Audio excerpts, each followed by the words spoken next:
Welcome to the Sister Cities International California Youth Leadership Summit. My name is Maya Aljami. I am a student at Orange Lutheran High School, and I'm the California Youth Leadership Summit High School Chair. I want to begin with a thank you to our sponsors, our moderators, our incredible panelists, and to the thousands of you who are watching today. To introduce the summit, I would like to welcome two of our celebrity moderators. Mark Sanchez, a former National Football League quarterback who serves as a college football analyst for ESPN, and Kanoa Igarashi, a professional surfer from Huntington Beach, California, who has competed worldwide since 2012 and will surf at the upcoming Tokyo Olympics as a representative of Japan. Former NFL quarterback and current ESPN college football analyst Mark Sanchez is a guest moderator for the California Youth Leadership Summit. While at the University of Southern California, he led the Trojans to the Rose Bowl and earned the Rose Bowl MVP. During his exciting 10-year NFL career, he played in 2 AFC championships and played for the New York Jets, Philadelphia Eagles, Dallas Cowboys, Chicago Bears, and the Washington Redskins. Also serving as a guest moderator for the California Youth Leadership Summit is Kanoa Igarashi. Kanoa is an American professional surfer of Japanese descent from Huntington Beach, California, who has competed worldwide since 2012 and will surf at the upcoming Tokyo Olympics as a representative of Japan. Hey guys, it's Kanoa Igarashi. I'm a professional surfer from Huntington Beach, California.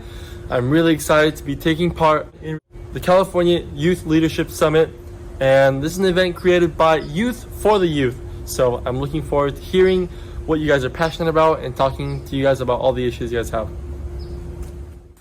It is a pleasure to introduce Mark Sanchez to welcome everyone to the California Youth Leadership Summit.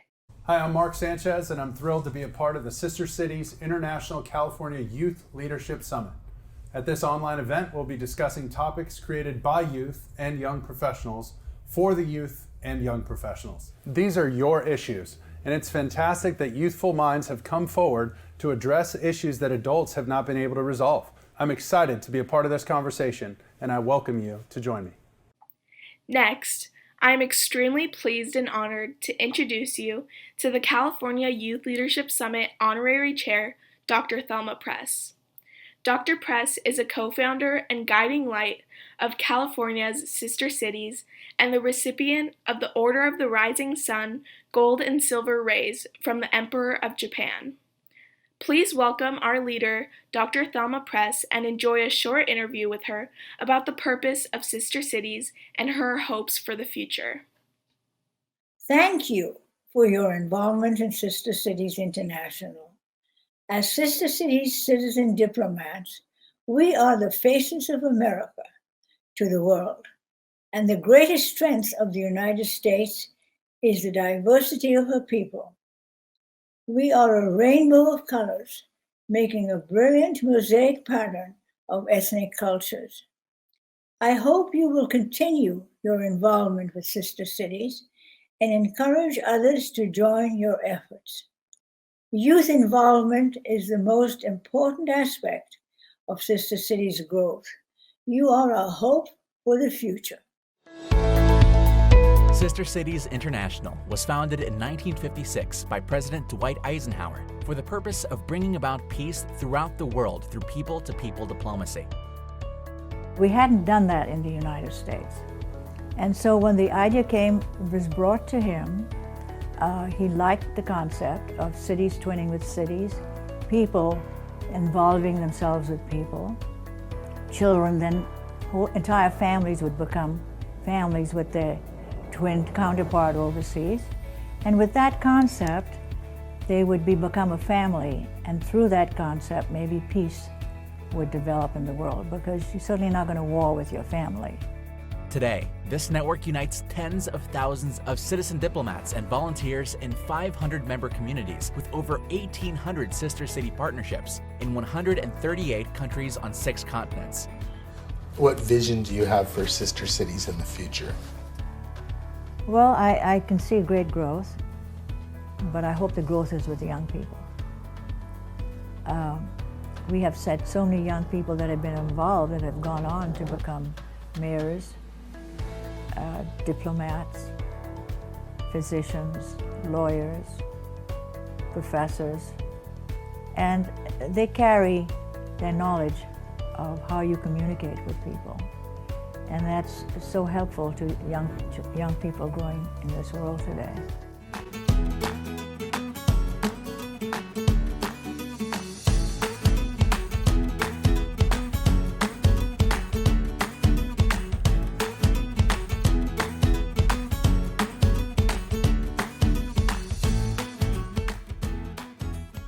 At this time, we would like to thank the Mercury News of the Bay Area News Group for sponsoring our upcoming panel about climate change and sustainability.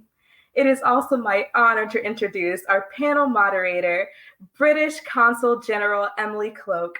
She is the senior representative of the UK government in the Southwest United States, and her experience includes advising on the creation of the world's first green investment bank. Wow. She also advances for women and equality. Please welcome to our virtual stage, Miss Emily Cloke and the panelists for climate change and sustainability. I'm just so delighted to be here to moderate the discussion today. And with that, my first question to the panelists. What does a truly sustainable world look like? Can we achieve it? Eliza, let's come to you on that first question. Yes, thank you.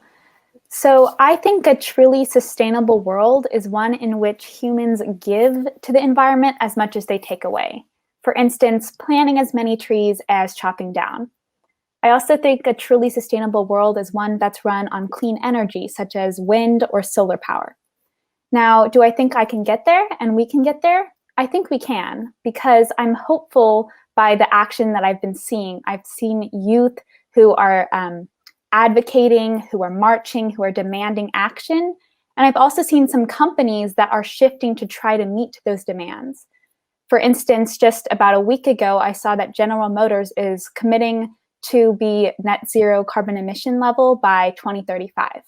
I know this seems far off, but if countries and companies start to try to meet these levels, then we can move forward to a more sustainable future.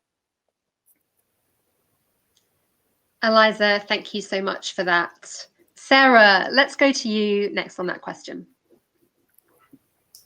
I think that, as Eliza said, a sustainable world is a huge undertaking. It'll be nothing short of totally remodeling everything on a social, political, technological, cultural, and infrastructural level. As pointed out earlier, these changes can't be made individually, so international cooperation is crucial for reconstruction of agriculture along sustainable lines, along with expansion of alternative energy harnessing techniques. These technologies are a social project involving everyone, and they need to occur globally. So that international conversation is super important, and I do think that if we come together as a society of human beings who live on a planet, it is possible. Thank you so much. I love that. We all need to come together, and I think we've all got a part to play where we can. Danilo, let's go to you next on that question. Great, thank you.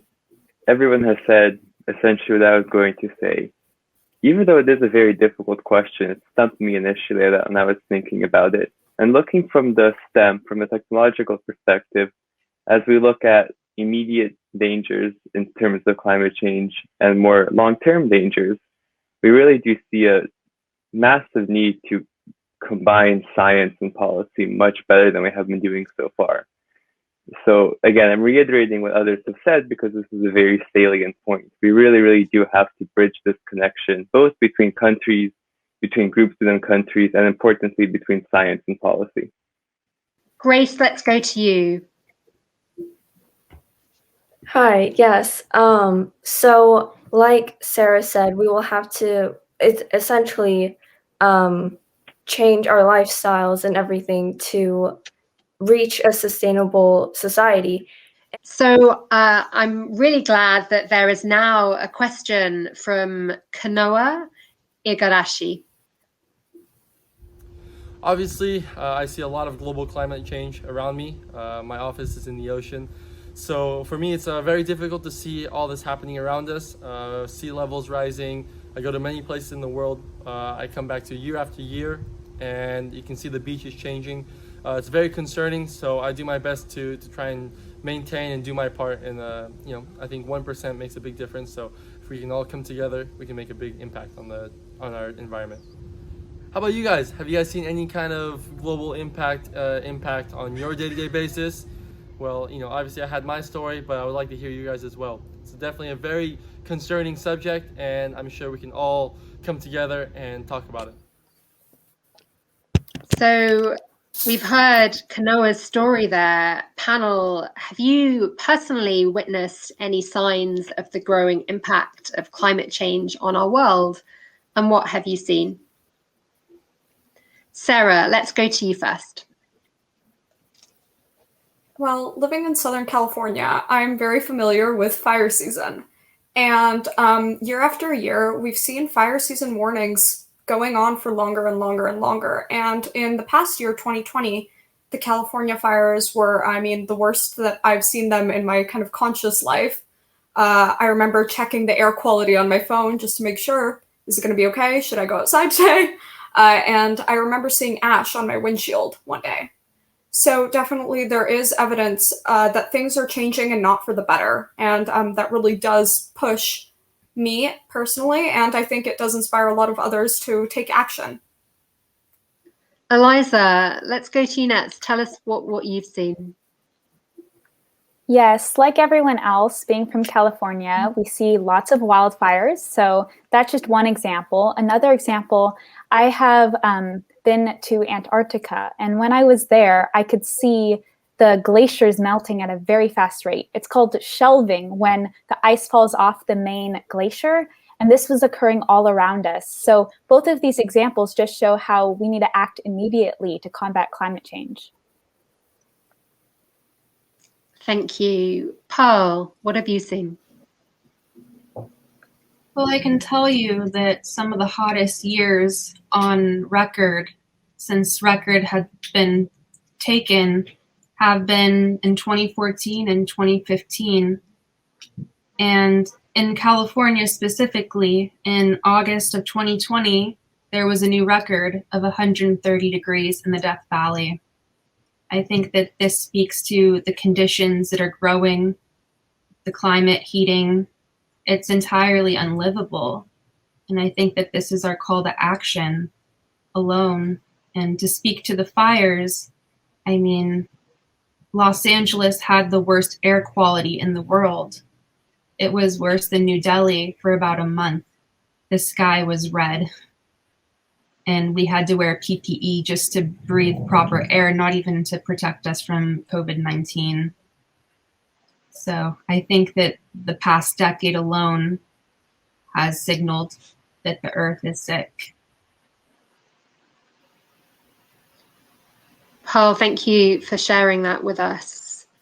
I'm going to pass over now to Mark Sanchez, who has a question for us. How can young people make a difference to the companies that make the products young people buy? So that's such an important question, everyone. How can young people make a difference to the companies that make the products young people buy? So, Pearl, let's go to you first on that question. When it comes to consumerism, at the end of the day, we have the power. You have power over where your money is spent. And I think that that's very important to remember. And by having this power, you empower conglomerates, corporations. And I think it's so easy to not even think about this. But I think that as consumers, we have to be wise. We have to ask ourselves, is this company, is it supporting people? Is it supporting the planet? Or is it only looking out for profit margins? And I think that we have a responsibility to ask ourselves, what goes into this product? Is this a quality product? Was it made ethically? Is it helping the planet? And I think that if you don't like how something is made, if there's too much packaging, I say write a letter to corporate. If they ignored you at corporate, I say start a petition. And it goes and it goes. You can talk about products that you like and products that you don't like on social media, and you can start a discussion around it. But I think that there is a responsibility on consumers, and we need to hold these companies responsible for the upstream and downstream waste and the amount of fossil fuels that it goes into making a product or transporting it. And we should really consider these things when we are purchasing a product. Pearl, thank you so much. Eliza, what do you think on that question? I definitely agree with Pearl, and I think that we have to make a shift to support sustainable companies. Because if we support sustainable companies and then educate others so that they understand which companies are big offenders and have a big carbon footprint and which ones are better, then consumers can shift as a whole. And once consumers support sustainable companies, then the big offenders with big carbon footprints will have to make that shift as well to meet the demands of their consumers. Thank you so much. I think both those answers have just shown the influence that young people and also consumers can have in terms of that shift to sustainability. I'm going to ask another question now. So, panel, where does responsibility for climate change lie? Sarah, what do you think on that? So the responsibility question is a loaded one because as citizens in an increasingly globalized world, we all are contributing to the problems that are happening with our environment. However, what's really difficult, and I think what's really important to understand, is if you have someone who doesn't have the money to access a steady, clean energy supply and instead have to use, for example, a high emission diesel generator, you can allocate emissions to these people, but it's hard to say that the blame is on them. Instead, I think a lot of the blame rests with the institutions and the systems that enable such emissions and such situations to develop. So while we do all have individual responsibilities, I think it's important to acknowledge that a lot of the problems lie within our system, and that's why it's really important to work to change things from the ground up and working to kind of readjust our entire infrastructure to really support a sustainable future. Thank you, Sarah. Grace, what do you think? So like Sarah said, I also believe that everyone is a part of this issue. And a way to visualize this is like a pie chart. Big political leaders and policymakers and big companies, they take up a majority of the pie chart, and consumers and everyone else can be small fragments of the pie chart. So we all have to put in our part and help turn this around, spread awareness on social media, sign petitions, try and elect leaders who will fight against climate change. Thank you, Grace. And I think that reference to a pie chart is a really good visual one. So panel, on a personal and also a local level, what can ordinary citizens do to tackle and combat climate change? I think that some easy things, or not easy because it depends on the person, but I think that reducing your red meat intake is a place to start. Reducing your dairy if you can. There are tons of alternatives that are out there. And of course, traveling. If you can reduce the amount of plane trips or the amount of car trips you have, if you can perhaps maybe ask where your energy is coming from when you purchase energy credits. Is it solar? Is it wind? Is it coming from coal? These are questions that you can be asking yourself. And while there are tons of things that we can do as individuals to reduce our footprint, we should be sharing these things with our community. So I think as individuals, we need to find community where we can get more information, where we can find the ways that we can start to approach this. What can I be doing? What can my community be doing? And I think that once we find community, it will all fall into place. It will be so much easier to find the types of things that we can change in our day-to-day lifestyle. But me personally, if maybe you are not as informed or don't know as much about sustainability, I say check out the footprintcalculator.org. I think that just having a general education on what causes carbon emissions is a great place to start. So informing yourself and then evaluating and seeing where you might be having some carbon emissions. Me personally, I try to walk as much as possible, take a bicycle, or use public transportation. And I know that public transportation and carpooling isn't an option at the moment, but we do need to think when coronavirus and COVID-19 has come to an end and when we can start living our normal lives again, what are we going to be doing as individuals to really collectively combat climate change? Thank you so much, Pearl. That's really important, the need to find community and the importance of education that you outlined. Eliza, what do you think on that question? Yes, I definitely agree that bringing awareness to yourself and others is very important. If you know the statistics and facts, then you'll be able to educate yourself and others and make good decisions about what you buy and how you move around the city. I also think that advocating is very important. Once you know the information, you have to take it and act. This can include writing to legislators, voting. Voting is very important. You have to vote for people who will pass climate change legislation. And also a third thing is march. Make yourself heard. Of course, now we can't do that with COVID, but those are just some ideas of how you can advocate for global legislation to help climate change. Thank you so much. So panelists, thank you so much for how you've answered these questions and just contributing to such an important topic. I felt personally inspired by what you've shared with us today. So thank you so much. And thank you to everyone that is listening today. Goodbye.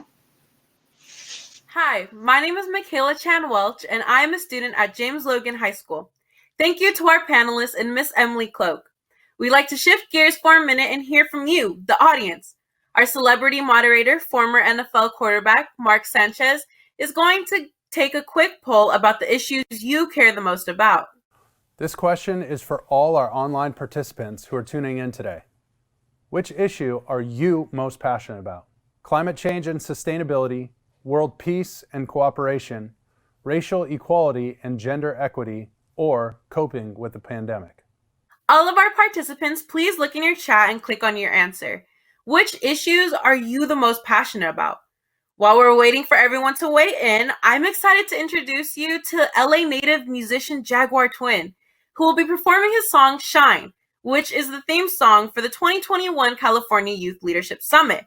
I am so excited. Hi, we're Jaguar Twin. It's beautiful to be here for such a beautiful event. Beautiful in all ways. We're going to sing a song called Shine. It goes a little something like this. Thanks for having us.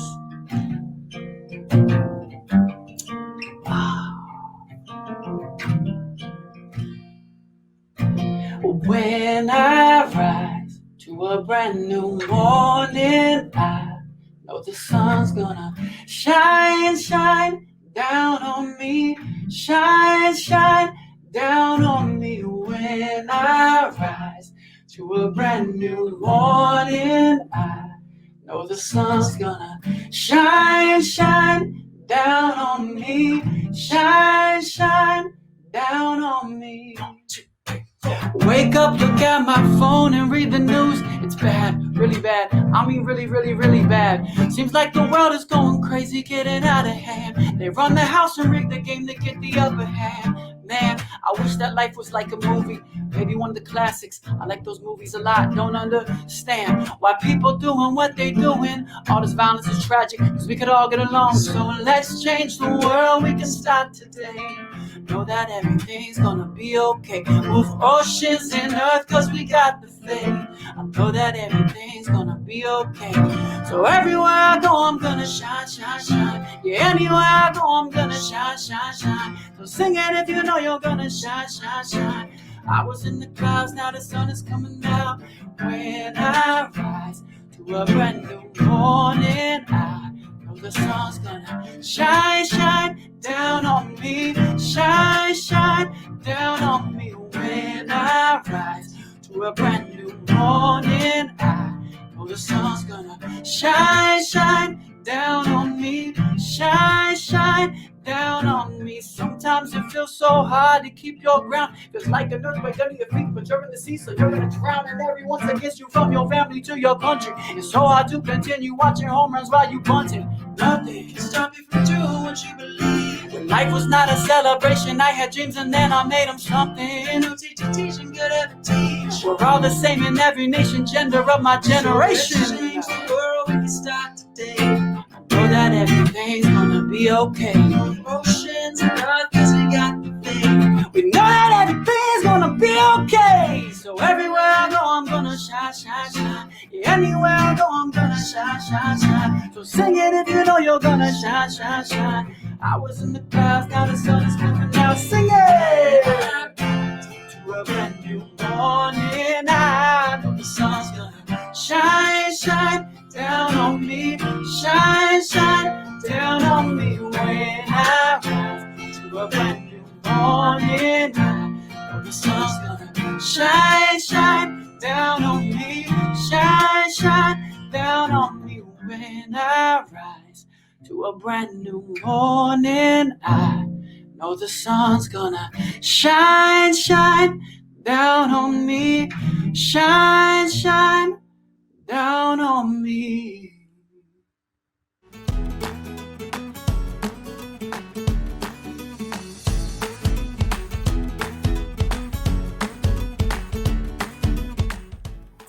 Hello, good afternoon. Buenas tardes, everyone. This is Jose. So glad you can join us today. I'm so thrilled to be part of this conversation and to just really listen to powerful voices in this panel on racial and gender equity. So thrilled that this is part of the agenda and program for everyone. What are ways that you have felt limited by your gender and or ethnicity or both? What are ways that you have felt limited and or empowered by your gender and or ethnicity, and can both be working simultaneously? I think for me, I felt both empowered and disempowered. Growing up, I always felt like an outsider in school. I was always like the only Black kid or one of a few. And that was all the way through high school. So in high school, I got called the N-word and faced the person that called it faced little repercussions. And it was also apparent that my school administration really didn't care. And so and spend a lot of time protecting the girls. So it made me feel belittled and that my comfort and safety really didn't matter. But I think also it empowered me to create change. So I created the BSU at my school, and I wanted to create like an actual place for people who were marginalized at my school. Victoria, you have some thoughts? Yeah, so I personally felt very limited by my gender, particularly in school and in male-dominated fields. So for instance, at my school, I'm typically one of two girls, if not the only girl, who partakes in our engineering and debate clubs. And I feel that these sort of situations can genuinely produce a sense of placelessness for many girls as they feel excluded and ultimately discouraged from male-dominated fields and fields dominated by white people as well. And I think that I speak for a lot of girls and other oppressed peoples when I say that oftentimes when we speak out about an issue that we're passionate about or voice our opinions, especially in school and other social environments, we're often mocked, doubted, disregarded. Meanwhile, our male counterparts are praised. But on the other hand, I do feel empowered because as a competitive person, I do sort of want to challenge those gender norms. And for instance, I started my school's Girls Who Code Club to sort of tie into that. Wow, again, Victoria, great example of you see something, it's playing in a way that isn't feeling empowering, but you turn it around. Joyce, you have some thoughts about this? Yeah, in my personal experience, I think the limitations that I felt have been more internalized in the form of like insecurities or like the self-imposed restriction. And I think that stems from this societal expectation that like people like me who are like young Asian American women should be docile and meek and submissive.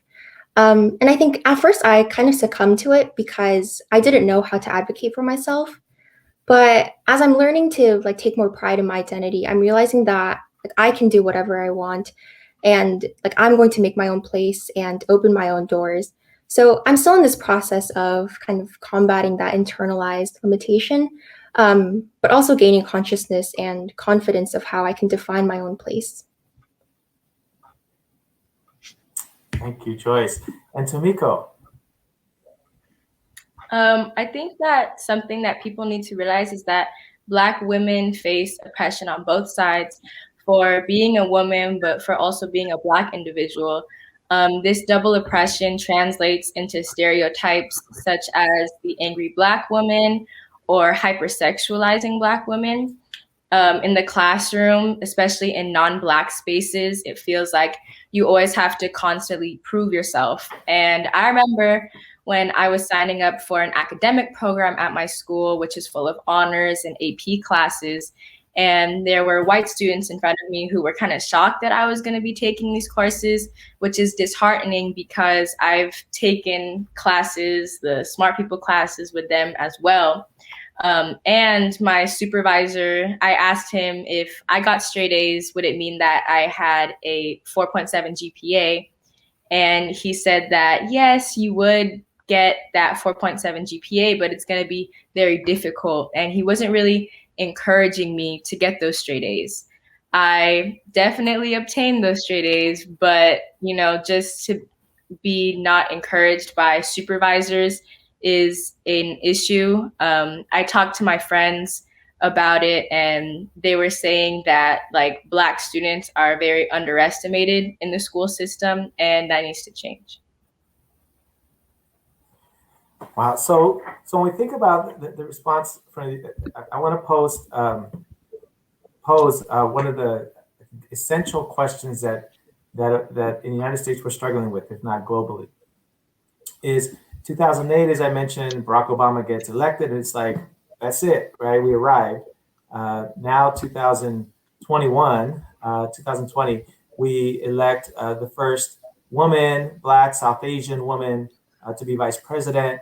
So this question of that your generation, right, is do you consider your generation to be post-racial or post-gender now that we've elected people to the top echelons of our elected officials? Are we in a post-racial, post-gendered society now? So Shripata.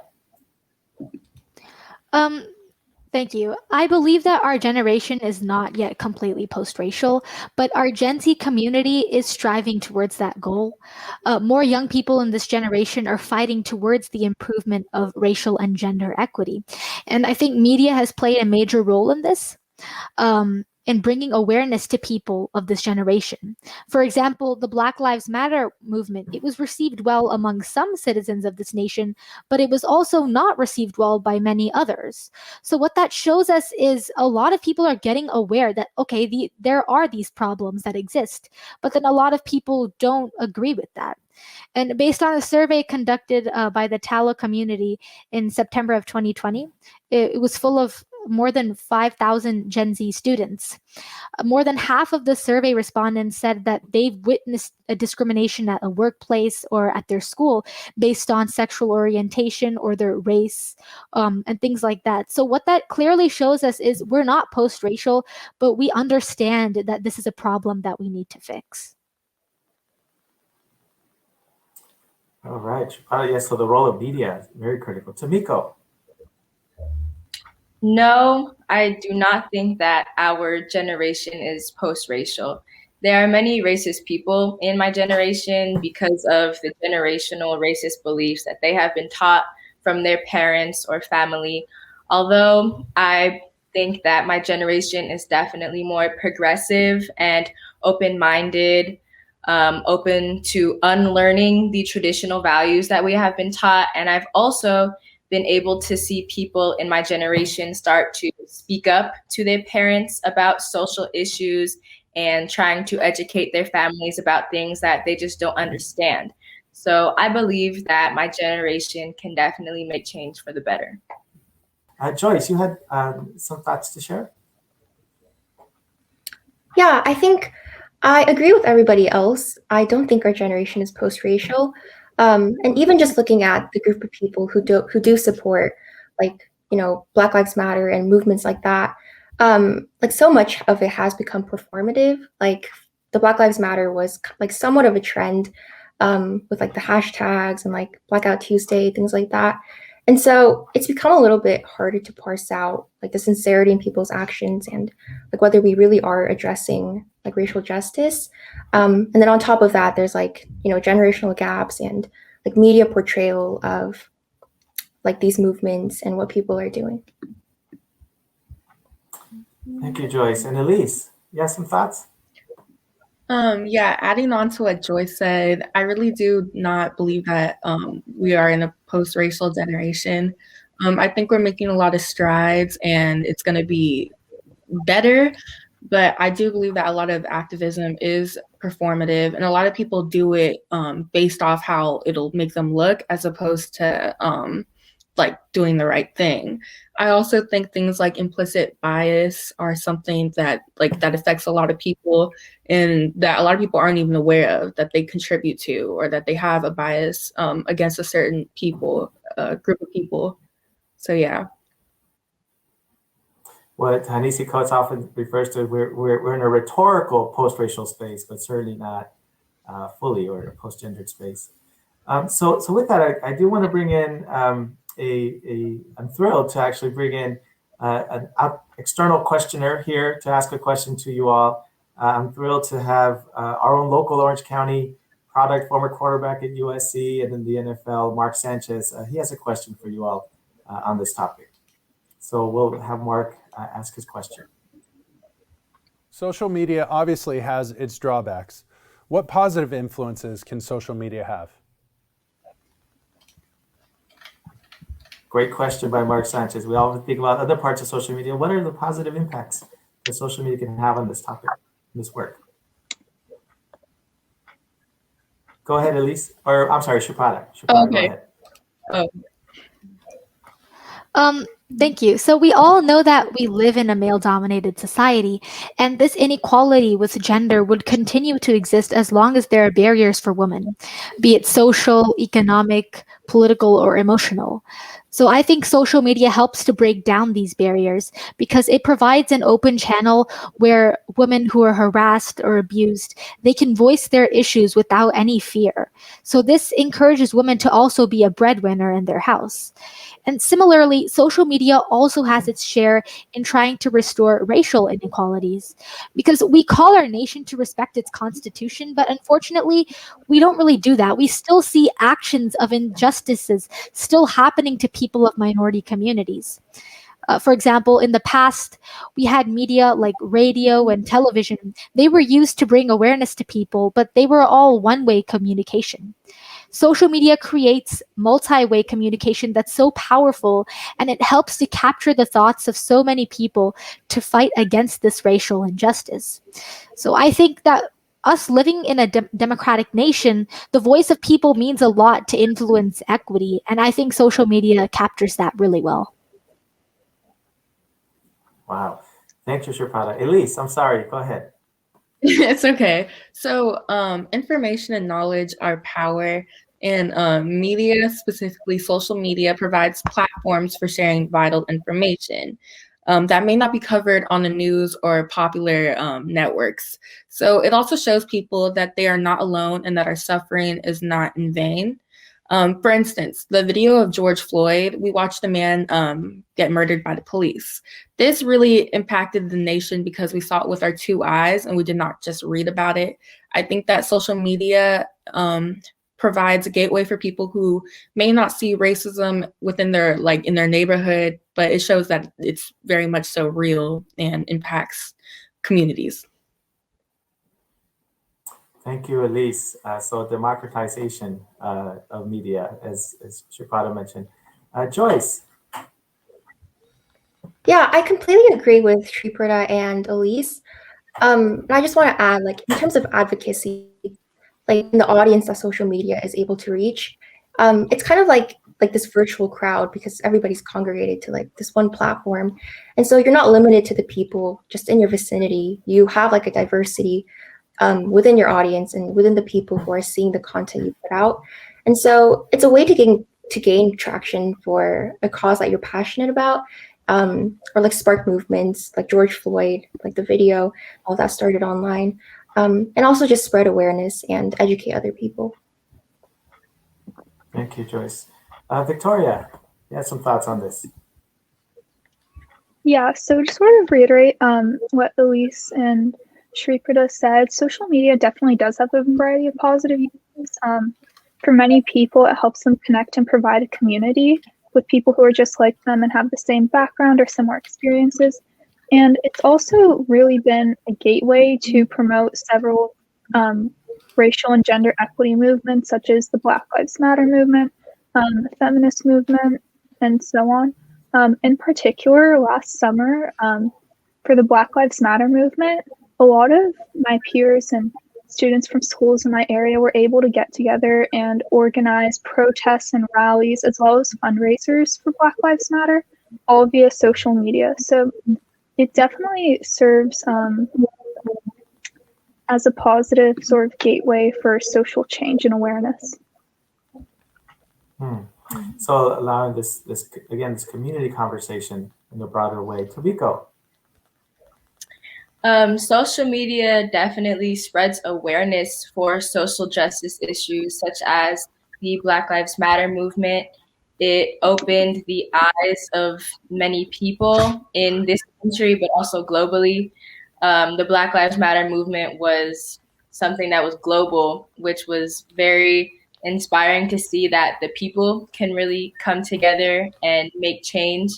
I feel like social media also shows the people's perspective instead of what media is going to tell you. For example, on social media, you are able to see what the protesters are going through. And in the news outlets, the protesters were usually called thugs or criminals. But on the social media side, you're able to see what they're actually fighting for, and you're able to share your own story and perspective.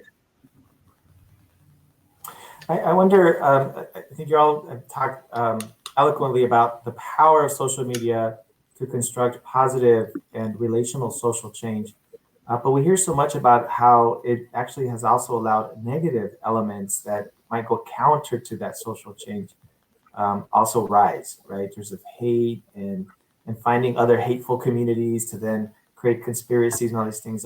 What are your thoughts about that? How are you all thinking about how social media will be used in this negative way for divisiveness and isolationism?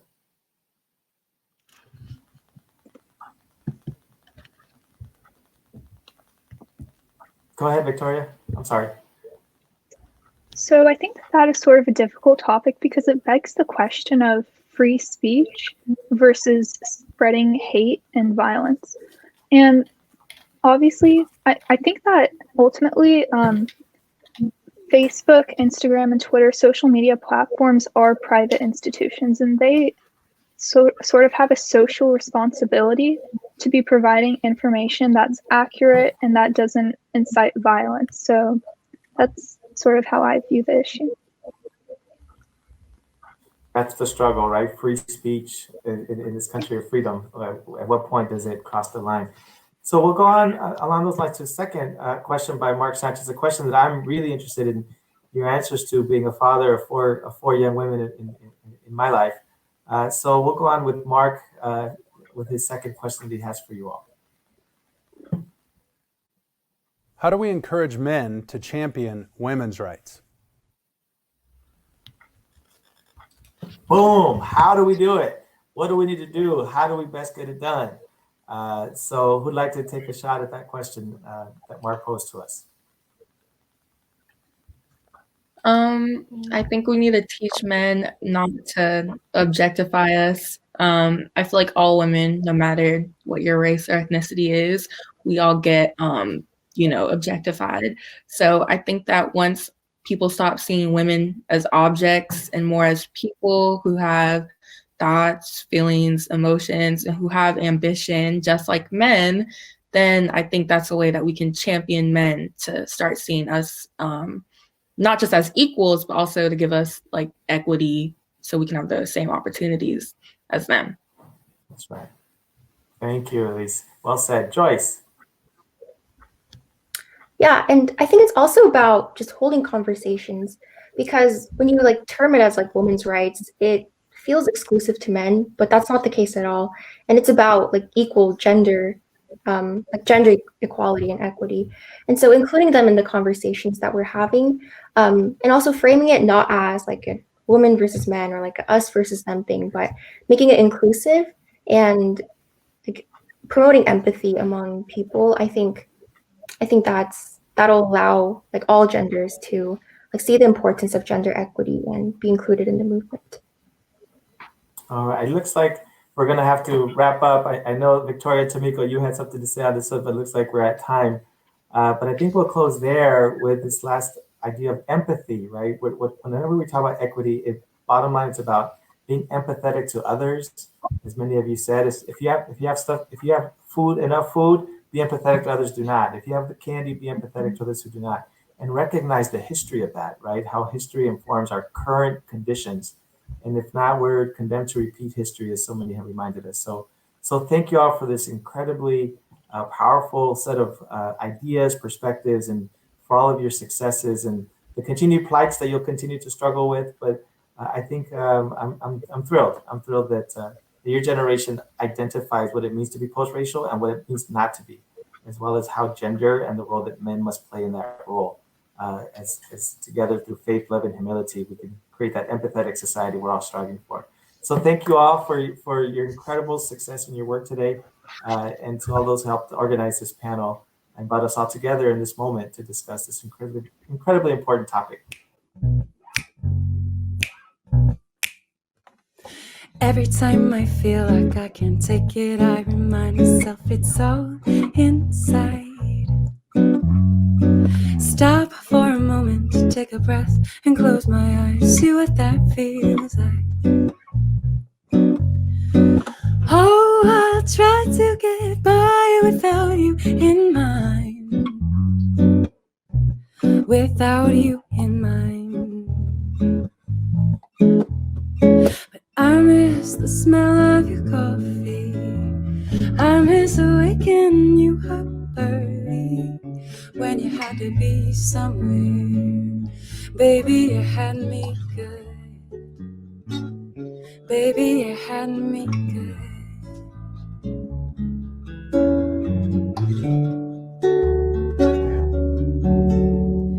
Badai hatiku harus berlalu, kuatku percaya diriku. Menyambut fajar pagi, aku masih rindu, tapi harus pergi. Mesti merawat hati, mesti sayangi diri. Without you in mind.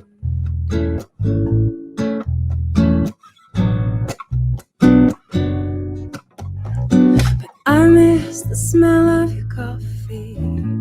I miss waking you up early when you had to be somewhere. Baby, you had me good. Baby, you had me good.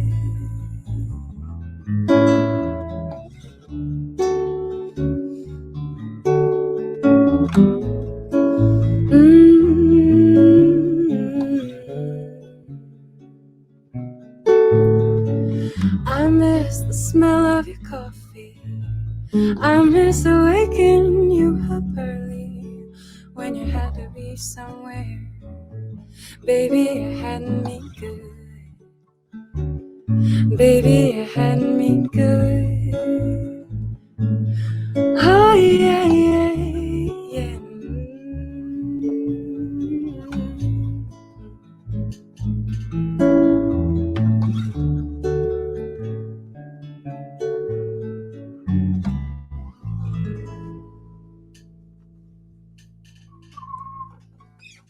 Thank you so much.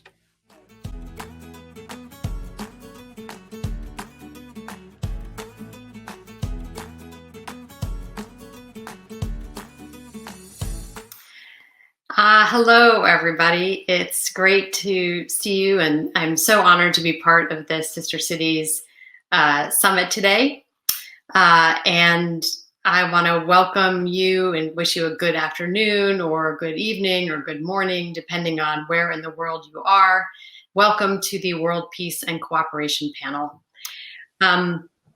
So let's start by asking the questions. The first one will come to us from Mark Sanchez.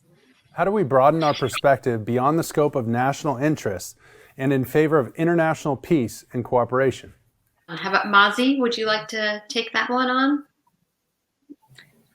Yeah, I think on a more individual level as a global citizen, I think educating yourself and seeking compassion and like looking to the other humans that, you know, like habitate the world alongside you, teach compassion, learn about other cultures, learn to care about what happens to others, even though they might not be right in front of your face. Being compassionate world citizens really is a place to start. Thank you. So let's go now to our other guest today, and let's go over to Kanoa Igarashi for our next question. Social media has its obvious drawbacks. When it comes to international cooperation, what positive influences can social media have? Liz, do you want to take this one? Like social media can make it easier to discuss global matters with others and in group chats maybe, and considering the current pandemic, then that doesn't allow us to meet in person. That just makes it a whole lot easier for us. And this being said, it can also be a big precaution with misleading information. So we just have to be really careful with that. Great. And Ryan, do you want to answer that social media question? It gives a great way for people to get news about all over the world really quickly. In addition to that, I think it's a great way to connect with people from across the world.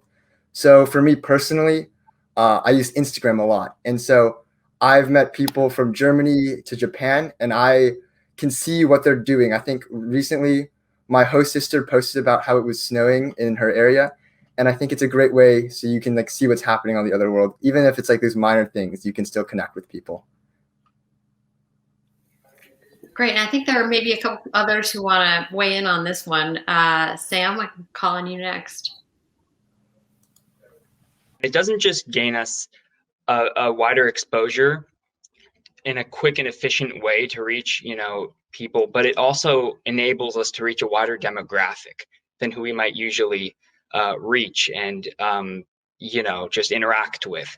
And so I think that's one of the great things is it provides almost a level playing field for people to be able to interact with one another and explore each other's values, and in a way that is very equal for people and can help them propagate and help to propone. So next question, what is your dream for the future with respect to international peace and cooperation? Kavin, do you want to answer this one?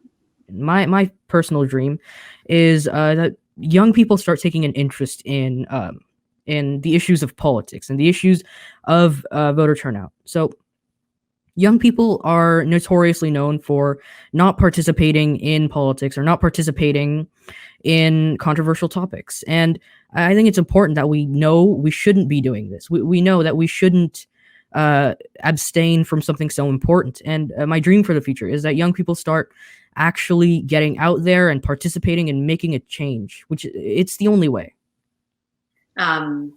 It's been really wonderful for me to be part of this insightful conversation. I feel like I've learned a lot, and I feel much better about world peace and cooperation after hearing from all of you young leaders. And so I wish you a wonderful rest of your conference, and look forward to reading about all of you in newspapers or online, more accurately, in the decades to come. Thank you. It's a pleasure to share with you a very special rendition of Shine by Jaguar Twin, which is the theme song for the 2021 California Youth Leadership Summit. This video is brought to you by all the panelists that are here with you today.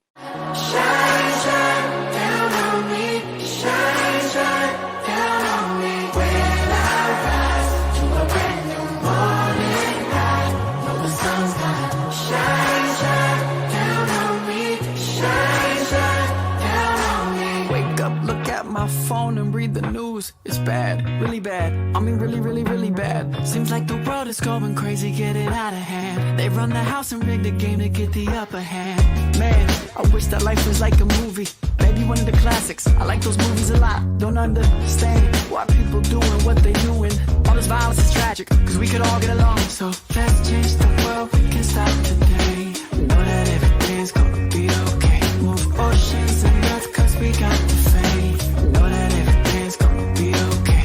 So everywhere I go, I'm gonna shine, shine, shine. Yeah, anywhere I go, I'm gonna shine, shine, shine. So sing it if you know you're gonna shine, shine, shine.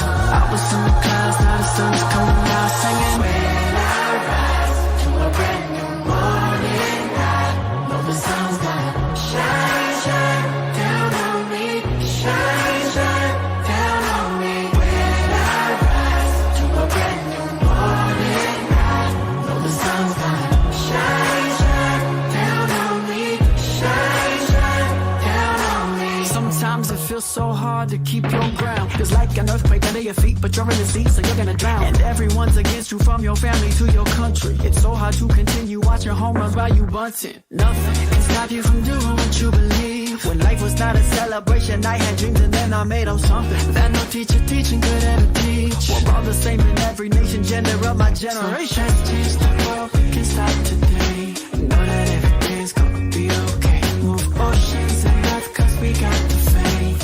Know that everything's gonna be okay. So everywhere I go, I'm gonna shine, shine, shine. Yeah, anywhere I go, I'm gonna shine, shine, shine. So sing it if you know you're gonna shine, shine, shine. I was in the clouds, now the sun's coming out, singing. To a brand new morning, I know the sun's gonna shine, shine down on me, shine, shine down on me. So I shine to a brand new morning, and I know the sun's gonna shine, shine down on me, shine, shine down on me. When I rise to a brand new morning, I know the sun's gonna shine, shine down on me, shine, shine down on me.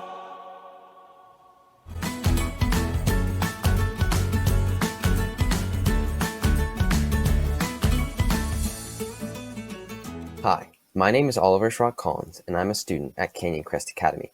At this time, we would like to thank the Orange County Register of the Southern California News Group for sponsoring our upcoming panel about coping with the pandemic. This panel is being moderated today by Miss Jamie Alexander, an American online TV personality, model, host, and producer who formerly worked at AfterBuzz TV. Miss Alexander has been hosting for 10 years, everything from celebrity interviews, music video countdowns, red carpets, international tech shows, and her own online productions. Please welcome to our virtual stage, Miss Jamie Alexander and the panelists for Coping with the Pandemic. What's going on, everybody? I am so excited to be here. Thank you so much for joining into this panel, Coping with the Pandemic. That was an amazing song and an amazing introduction. So shout out to everybody there.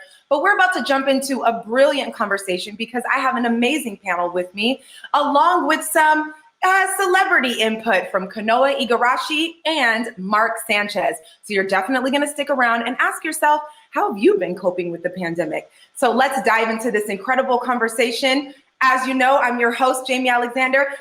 Look at my amazing panel. I have an amazing panel with me, and we're just gonna start right here. So, what have you done or are about to do that would never have happened if not for the pandemic? Alana, let's start with you.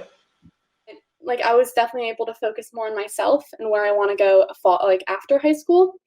And so it just kind of gave me the time to kind of become a bit more, I think, like my own individual, and not so much as like a junior who's trying to do as much as they can for for college. Tejas, let us know. How are you feeling?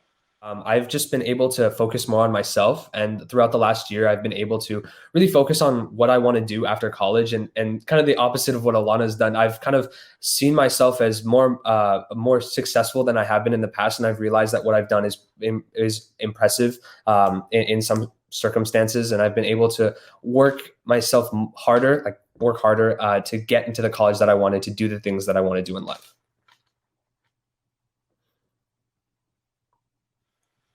You know what? That's a really great point, to be able to honor and celebrate the things that you were able to get done, especially under these circumstances. Like, can we just give him a little collective silent clap here? Because that is amazing. Now, as you know, we have world-renowned professional surfer, and he has a comment and a question for you guys too. So why don't we jump into that and then dive into his question? Well, for me, I've learned a lot about myself over the last few months and over this pandemic. Well, there's a lot of negatives obviously around us, but it's really important to focus on the small positives and also the big positives. I wake up every morning, and when I'm at breakfast, I just say how thankful I am to be here and to be safe. And I think if you optimize the little positives that you have all around you, it can turn into a big one. So let's stay positive, and we'll get through this together. What strategies have you guys used to cope with the pandemic?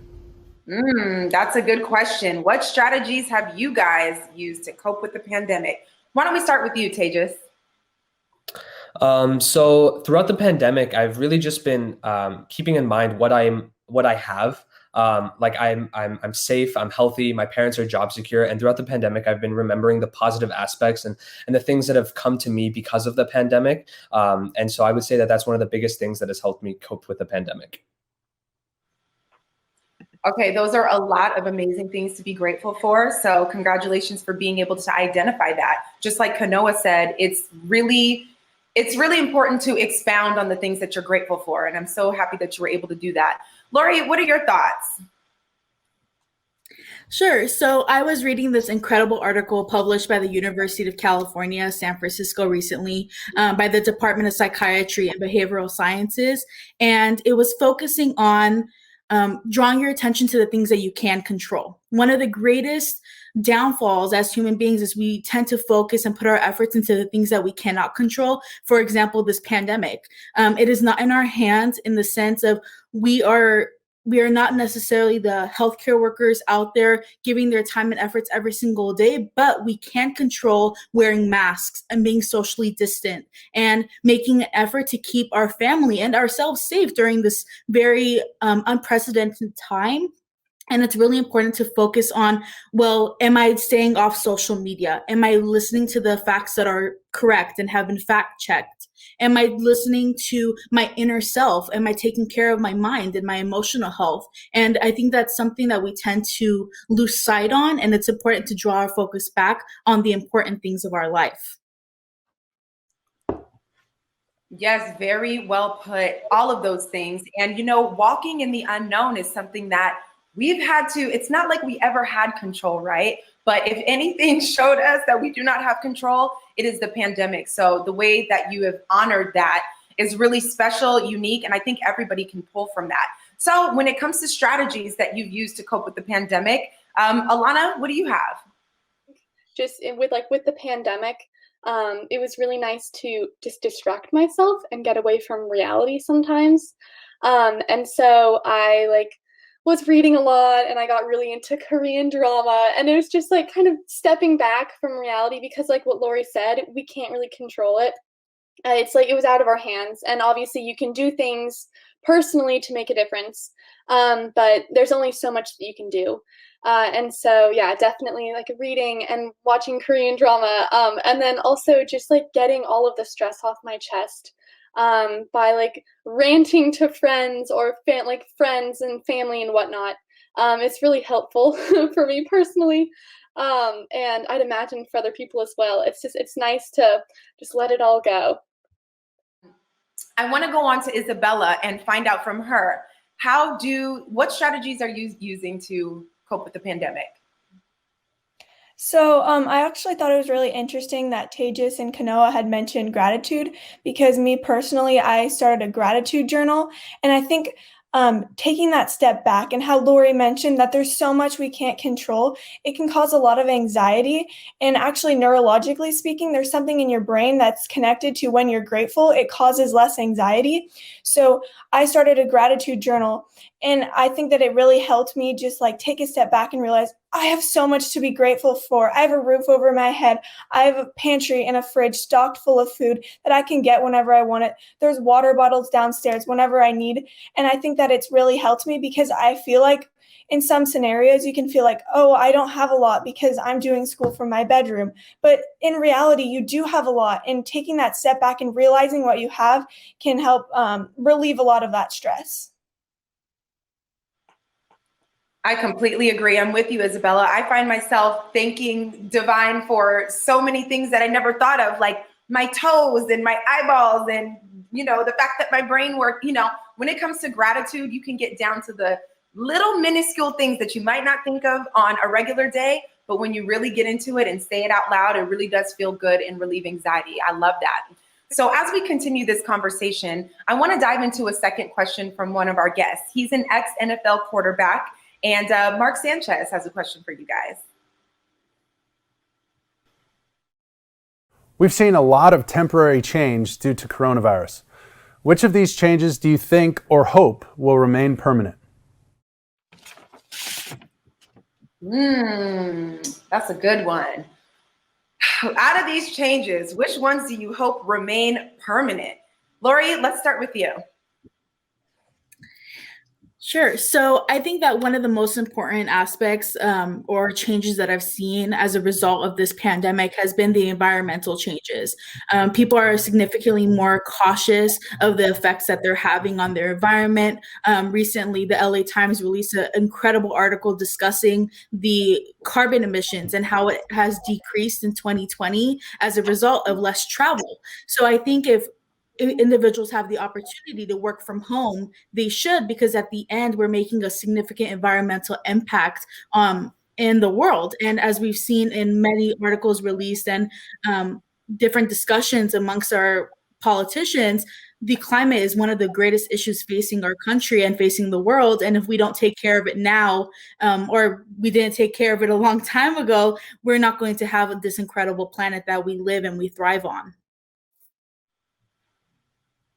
That is such a great point. And I have to be honest, I haven't thought much about it, but you're so right. I remember a friend mentioning they were driving down one of the streets in LA. I can't remember, but they were in awe that they could finally see the ocean again from the street, which was really hard to see when everybody was on the hustle and bustle. So I really hope that is something that post-pandemic, we kind of are more mindful about. I love it. Alana, what do you have to add to that? So as like a proponent for just all around healthy mental, like a mental health, I love the fact where of like people taking up a bunch of different quirky like new hobbies and stuff. I think that's really great just to get away from like the daily 9-to-5 job or school, and just the family and social and like world pressure. I think it's really special just to come home and take care of a bunch of plants or knit while talking to your friends or something. And I also really, really hope that I think pretty easily. I don't think I need to hope for this, but there's definitely going to be an emphasis on human to human connection and relationships and whatnot. And I think, I might be a little bit biased just because I have no social media, but pre-pandemic, there was definitely obviously like online friends and online relationships. Totally great, totally fine. But I love the fact that, not taking for granted the people in your lives that you can like meet up with physically, like friends at school and whatnot. And so, yeah, I hope that remains like a special thing that people appreciate. Absolutely. I completely agree. It really did shift the way we value things and the way we honor what's important to us. That's for sure. Tejas, why don't we go to you? What do you hope that will remain permanent, after the pandemic? So as much as me and my generation hate online schooling, I think that something that should remain permanent is online schooling, because you could potentially save millions of dollars on infrastructure that you pay for schools and for desks and for smart boards. And I think that online school is definitely the way to go, because it's more inclined on how the student wants to learn and what their particular interests are in, rather than what the schools are deciding to teach the students. Great point. That is a great point. I love to hear it. You guys are coming up with the good stuff. Might I add too, I know this is a lot of shifts for you guys, but I hope everyone out there, including you guys, are giving yourselves grace. This is different. This is hard. This is something new. And don't be too hard on yourself. We're all navigating these changes, even the adults. Fatima, how are you feeling? What are you hoping will remain after the pandemic? So the three main things that I would want to prolong after the pandemic is probably, like a few people mentioned earlier, a reduced impact on the climate and the cleanliness and our resilience to change.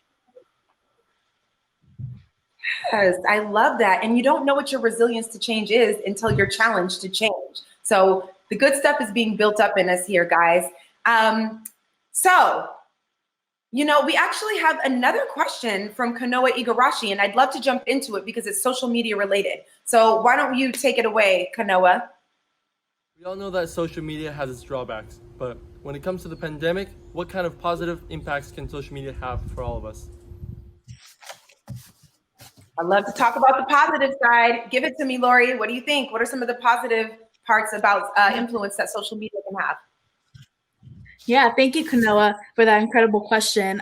I think that the positive aspects that social media can have on our population and our generation that chooses to use social media is that we stay not only connected, but significantly informed. One of the greatest Instagram accounts that I personally follow, called Students Against COVID-19, is a social media account started by Harvard School of Public Health that empowers students with the accurate information to tackle COVID-related stress imposers or challenges that you may face, not only as a student, but also maybe as a worker, as a daughter, as a parent, whatever it may be. And it's vital to understand that the information that you are reading online is accurate and is fact checked, because at the end of the day, when you are speaking on behalf of, for example, in this panel, I want to provide the most accurate information to the audience and to my fellow panelists and to you, of course. And I think it's important to understand that when we come together as a community online and we share this support for one another, we're not only empowering ourselves, but we're empowering the young individual that may be influenced or is influenced by the information that they're seeing online. Absolutely, and it can be very helpful to be able to find those resources. How are you feeling, Tejas? So in addition to educating ourselves, I think that social media has played a big role in just entertaining us and keeping us entertained during the pandemic. And with that, it goes even further. And I think one of the bigger parts of keeping us entertained has to do with education. For example, the Black Lives Matter movement and politics in general has just gained a huge traction among my generation and younger generations, and has really provoked a lot of thoughts and discussions between opposing parties and opposing ideas. And so I think social media has done a really good job at filling up people's free time during the pandemic. Absolutely. We're seeing so many of the TikTok challenges and all of these things going on. I've been entertained, so I know you've been entertained. What about you, Isabella? I would also have to agree. I think that social media can sometimes be that connection that we're missing. Now, of course, it doesn't fill the void of not being able to hang out with your friends and things like that. But I think that in a lot of ways, the challenges or things like that everybody's doing, it's something that it's something that we're all going to do and that we're all participating in. And it's something to show to the outside world that you're not in this alone. It's not just you in your house and you can't leave and everybody else is able to go outside. no, we're all in this together and we're all going to get through this together. Isabella, that is amazing. That is a strong word, and that is the perfect thought to end this segment. You guys have learned so much about yourself, so much about what's valuable to you, and learning other ways to not only navigate life and changes, but how to connect with each other and others through this thing. So I really commend you. You guys are brilliant. You're amazing. And this has really been such a valuable conversation. So those of you watching at home, I hope you've enjoyed this segment, Coping with the Pandemic. I know we sure did, and continue to enjoy the summit. Thank you for listening.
My name is Maren Minamiya, and I am truly honored to be your moderator of this panel, where we will explore themes that encompasses and affect all our lives all around the world. Now, 2020 was a year of uncertainty and turbulence due to the COVID-19 global pandemic, and we are in 2021 now, and I would like to open this international forum, this panel, by asking, what are you thinking about differently this year than last year? Valentine. Thank you. First of all, I want to thank the organizers and everybody for putting together this wonderful event, this wonderful summit, where we can all get together from different countries around the world and share our ideas. So first of all, I want to thank everybody for this. It's an honor. And to answer your question, Maren, 2020 has been a year of massive change, I think, for everybody. No one is excluded from this. And personally, for me, I feel that, the world, it's not as big as we'd like to think it is. Some problems are universal and they involve all of us. And I think this is one of the problems, COVID-19, that we have to solve together. In fact, we are solving together with one of the fastest vaccine developments we've seen in human history, really. And, it's thanks to global cooperation. So I'm optimistic about global cooperation and how this pandemic has brought most of the world together in a sense of unity, and that we need to find solutions to the problems that affect all of us. So that has changed, in my mind, that we are not so big as we'd like to think sometimes, but together we can achieve anything if we really set our minds to it. Certainly, Valentine. And we also have Declan. Would you comment on this COVID-19 global pandemic and your thoughts on it? Really, this year has really changed for me the idea of community, and it's really made me realize how important community is. And I know for me, my dad lost his job during the pandemic, and it's honestly scary. I mean, I'm a 17-year-old high school student, and I have 3 older brothers who are in university, and just looking into the future and having that financial uncertainty is pretty scary. But in this time, the community came together and they really helped my family out, and they showed their support, and they helped my dad find another position. And it's really amazing to see how the community can come together in these times. And I know it's not just me that's been facing these stresses, and I'm sure there's different communities that have been helping people all over the place. And it's really just put in my mind a new version of community, and it's really shown how a community can overcome these adverse conditions. And it's just a testament to show how resilient people are.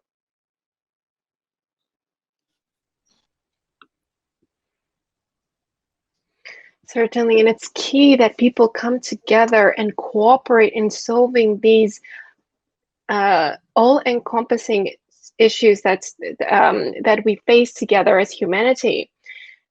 Julia, could you share with us your thoughts on and comment upon Declan's on Declan's comment, please? Thank you. Okay. I take these questions personally. I mean, it's totally different before in the last year. Maybe because the way I see the world and life is so different now. You know that I think 2020 is a year of resilience. This is not my best year, but the year to become stronger. When the COVID-19 has came and the whole aspects of the human beings has changed gradually, including in education, the shifting from the traditional approach in the classroom into the online platform. In business also taken a big hit with the sharp falls maybe, and many more. The meeting physically with a friend and family before the pandemic turned out into the online. Some people fell into depression and loneliness nowadays, and the others try to survive and see this pandemic as a momentum to change. I think the best way to coping and adaptable with this.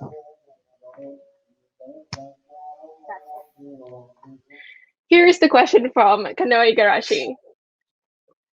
Social media has its obvious drawbacks. When it comes to international cooperation, what positive influences can social media have? Toshiki Nazawa, could you kindly share with us your thoughts on so social obviously there are, media?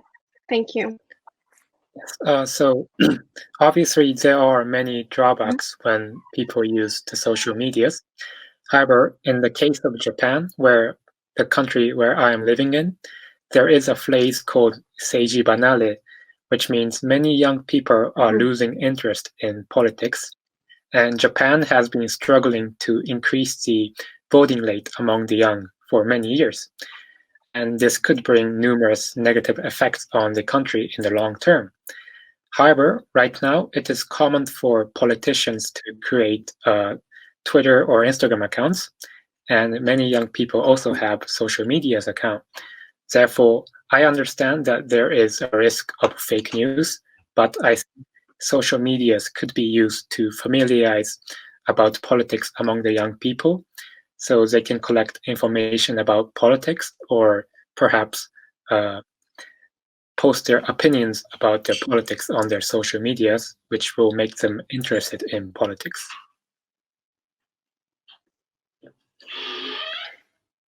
Thank you so much, Toshiki. Jiao, could you share with us your comments, please? All right.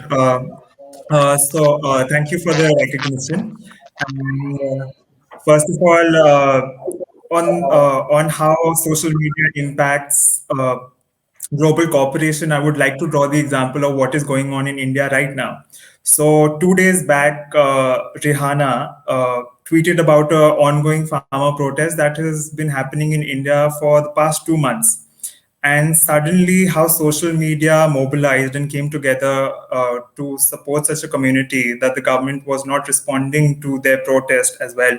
And countless human rights violations took place. A tweet from a famous personality as Rihanna actually sent tremors throughout the Indian government, and how this topic was given a global stage, and how the government is going to react very differently now as it would have done before, because she drew a comparison to how the Black Lives Matter movement took place, and how everything is functioning right now wasn't being talked about. And that is how I believe social media is a boon for political movements that are being suppressed, and giving people voices that don't really have a voice. Yeah, that's it. Thank you. Thank you so much, Yao. You just mentioned Black Lives Matter, and I want us to touch on this topic. What issues do you see in your countries with respect to racial equity? Mehak, please go ahead. I'm just going to take forward from what Dayal mentioned and the question of Black Lives Matter as well. My perspective is that of an Indian living in Australia. I've seen both sides of the situation, so to speak, and I feel that different countries and different cultures have a different outlook when you're coming to topics such as this. In terms of Black Lives Matter, we saw the movement catch trend. It became everything that anyone wanted to talk about at a certain point of time. Social media added to that, and we got around to actually talking about the issue at hand, which was nothing short of brilliant. But when you're looking at the facts on the ground, what needs to be talked about more is how the situation is in actuality. Talking about topics on social media is a great way to get the conversation started in the first place, but I feel the actual results of policy changes, of taking into account how different cultures react to these kind of topics and get around to talking about it or acting on policy to change that kind of discrimination is a more important discussion to be taken place. We can talk about issues we have at hand, but we need to talk about solutions we can achieve when we're looking at different aspects of that issue at hand. The Indian government is going to talk about racial discrimination in a very different way than the Australian government would. So when you're looking at different countries, different cultures, you have to talk about how different approaches would suit that situation better. Thank you. Now on global cooperation, we have another question from Kanoa Igarashi. What is your dreams for the future of our generation in respect of global cooperation? Let me repeat that question. What is your dream for the future of our generation with respect to global cooperation? What are your thoughts about Kanoa's question? Please, Jiao. Hi, everyone. First, I would like to thank you so much for holding this great event.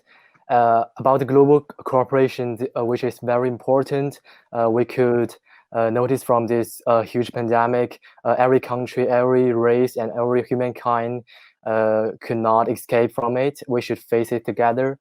That's why many countries and as well as China propose many global corporate policies like and terminologies like community of shared future for mankind. And we have to, I think the core of the global cooperation is to respect and to embrace different cultures, different background, and different contexts. Yeah, that's my understanding. Thank you. Thank you, Jiao. And Julia, would you like to share your thoughts on global cooperation, please? Okay. The thing that I want to say is that nowadays collaboration is the key. The global goals cooperation can only be met if we work together. International investment and support is needed to ensure innovative technological development and etc. We know that it is primary multi-stakeholder vehicle to reach the development goals, and I hope the young people from now on, as my generation, we all have the voice, and I hope that the young people are never afraid to start to take action and to do the collaboration, because the future is in our hand. Allow me to pass that to Valentine. Thank you, Maren. Sanchez. I think, global cooperation is one of the things that, brought us here together, all of us from different countries around the world. And I'm a true optimist when it comes to global cooperation, especially for our generation.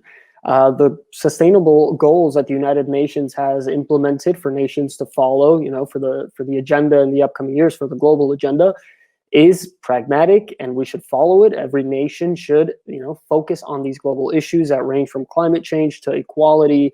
And I think that our generation is a generation of interconnectedness. I think social media and everything that connects us, it's easy for us. It's almost natural to our generation. So I am optimistic. I do think that our generation will have, or it will be easier, at least in my opinion, to be able to share ideas, to solve problems together. And I believe we are the first big generation to actually live in an interconnected, truly interconnected world, globalized world.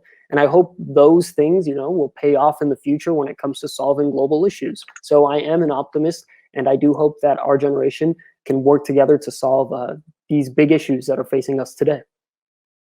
Now, cooperation is going to be key in solving our pressing sustainability issues. And I'd like to ask, what are some pressing sustainability issues in your region of the world? Dial, please. Thank you. Thank you, Mariam, for the recognition. The biggest challenge that a community such as a farming community that I belong to in India faces is there is no actual alternative to non-sustainable material in India. Like, what do I say? So a very big farmer issue in India especially is after the wheat crop or the rice crop is done, the remainder of the crop is not, it is very uneconomical for the farmers to actually get rid of the remainder of the crop, which is still sown in the soil. So in order to get rid of it economically, they burn the entire, the remainder of the crop. And due to which there in the winter months of December and January, there's an entire cloud that forms in the northern part of India that causes smog and countless amount of diseases. And it is the sheer lack of will of the government that I guess that the sustainability is not related to economics in our country, and how sustainability is not economical in nature, especially in poorer sections or third world countries, if you put it, who are still developing. That is why it becomes very difficult for a person who lives on a 300 rupee daily wage to choose sustainability over his daily needs or his daily economics or his household economics. So the biggest issue I feel that a person like me or a person from my community faces is that, first of all, sustainable choices are not accessible as accessible they are in the Western societies. And second of all, it is not economic for a person to make sustainable choices in life. Once again, thank you for watching, and we are all thankful for this opportunity provided to us by Sister Cities International and our sponsors. Hi, this is Maya Al-Jami. I would like to thank all of our panelists and moderators for joining us today for this important conversation. As future leaders, we have the potential to come together and affect change. It is our responsibility to create a world that matches the vision we have shared here today and that we and future generations would want to live in. Only through a joint effort and commitment can we address climate change, racial and gender equity, and other urgent issues. It takes all of us working in tandem through peace, kindness, and cooperation, and I know our generation will rise to the challenge. Thank you, and let's leave our mark on the world. When I rise to a brand new morning, I know the sun's gonna shine, shine down on me, shine, shine down on me. When I rise to a brand new morning, I know the sun's gonna shine, shine down on me, shine, shine down on me. Wake up, look at my phone and read the news. It's bad, really bad. I mean really, really, really bad. Seems like the world is going crazy, getting out of hand. They run the house and rig the game to get the upper hand. Man, I wish that life was like a movie, maybe one of the classics. I like those movies a lot. Don't understand why people doing what they doing. All this violence is tragic, cause we could all get along. So let's change the world, we can start today. Know that everything's gonna be okay. Move oceans and earth, cause we got the faith. Know that everything's gonna be okay. So everywhere I go, I'm gonna shine, shine, shine. Yeah, anywhere I go, I'm gonna shine, shine, shine. So sing it if you know you're gonna shine, shine, shine. I was in the clouds, now the sun's coming out, singing. When I rise to a brand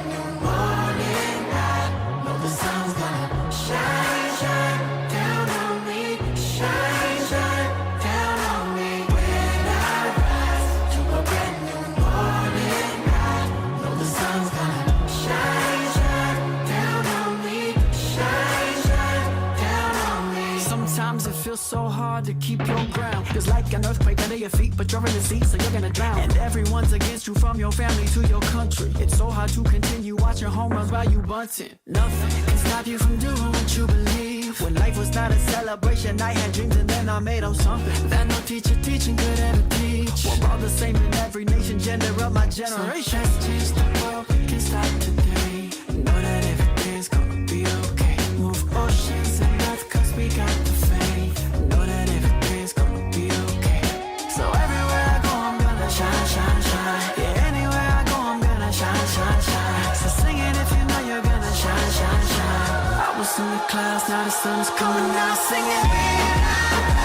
To a brand new morning, I know the sun's gonna shine, shine down on me, shine, shine down on me. So I shine to a brand new morning, and I know the sun's gonna shine, shine down on me, shine, shine down on me. When I rise to a brand new morning, I know the sun's gonna shine, shine down on me, shine, shine down on me.